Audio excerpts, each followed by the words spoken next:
Bonjour à toutes et à tous et bienvenue dans Français Doudou. Bonjour. Oui, bienvenue dans l'émission où on essaye de vous aider à parler le français de tous les jours, le vrai français quoi. C'est ça, celui qu'on entend vraiment, mais toujours tout en douceur. Notre but, c'est de découvrir ensemble ces expressions que les Français utilisent tout le temps. Pour mieux comprendre et puis pour oser participer, hein. Exactement. Et aujourd'hui, on se penche sur des situations assez classiques finalement. Qu'est-ce qu'on dit quand on fait un truc inutile ou quand on est un peu ailleurs? Bonne question. On a trouvé 3 expressions françaises très imagées pour parler de ça. Des expressions assez savoureuses, vous allez voir. Alors, prêt à enrichir un peu le vocabulaire? C'est parti! Allez, On commence avec une qui est très visuelle, je trouve. Peigner la girafe. Ah oui, peigner la girafe, on imagine tout de suite. Ça doit être long.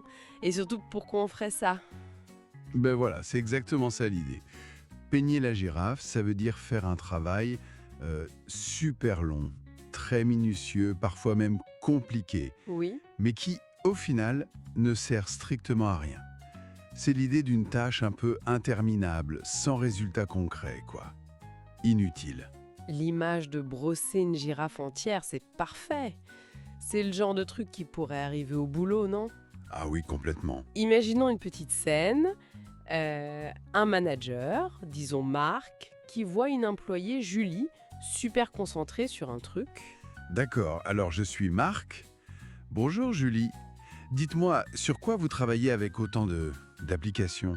Et Julie, elle répond « Ah, bonjour Marc. Ben là, je suis en train de reclasser toutes nos archives de 1998. Ah, très bien. Et Par ordre alphabétique inversé. par ordre alphabétique inversé, les archives de 98. Julie, personne ne va jamais regarder ça. Franchement, là, vous êtes en train de peigner la girafe.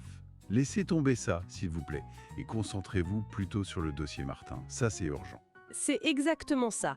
Ou même à la maison, tu vois ton conjoint passer 2 heures à aligner les livres par couleur. Oui, je vois très bien. Tu peux lui dire avec un petit sourire « Chérie, c'est magnifique, hein, mais là, tu peignes un peu la girafe, non ?»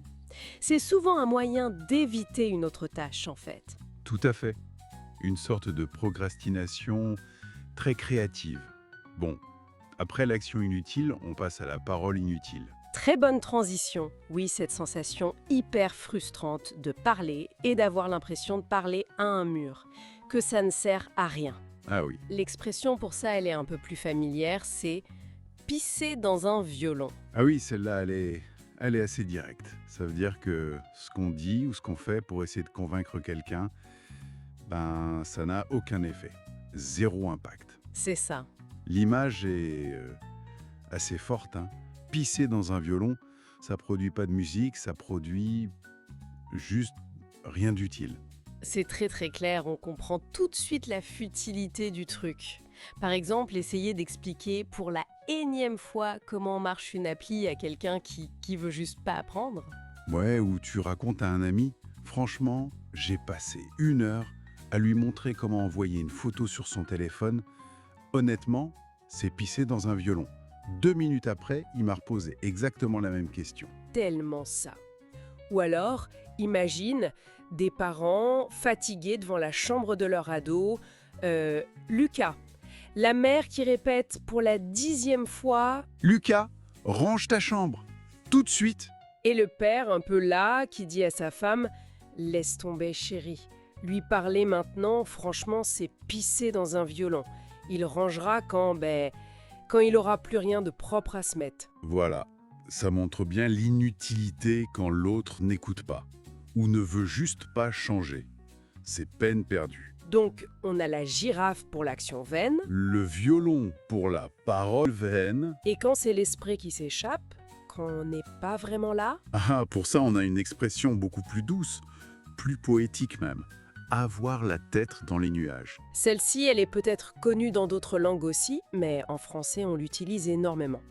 Ça décrit quelqu'un qui est distrait, qui est perdu dans ses pensées. Rêveur. Oui, rêveur. Pas du tout attentif à ce qui se passe autour. Son esprit est ailleurs, quoi. Il flotte. Et on le dit souvent avec une certaine tendresse, en fait. C'est pas forcément négatif. Imaginons une scène en classe, tiens. Le prof pose une question à une élève, Chloé. Alors Chloé, est-ce que vous pouvez nous rappeler la date de la Révolution française? Et Chloé, qui était clairement en train de penser à autre chose, répond le Mont-Saint-Michel. Ah, Chloé, vous avez encore la tête dans les nuages aujourd'hui, on dirait. Revenez un peu avec nous, là. On parlait d'histoire. Exactement. Ou entre amis, tu racontes un truc super important pour toi et tu vois bien que l'autre sourit dans le vide. Il pense déjà à ses vacances. Mhm. Tu peux lui dire gentiment « Eh oh, où est-ce que tu es parti là? T'as la tête dans les nuages ou quoi? Reviens sur Terre !» C'est ça. C'est parfait pour décrire cette petite distraction sympathique. Bon, on fait un petit récap rapide des 3 idiomes. Oui, bonne idée.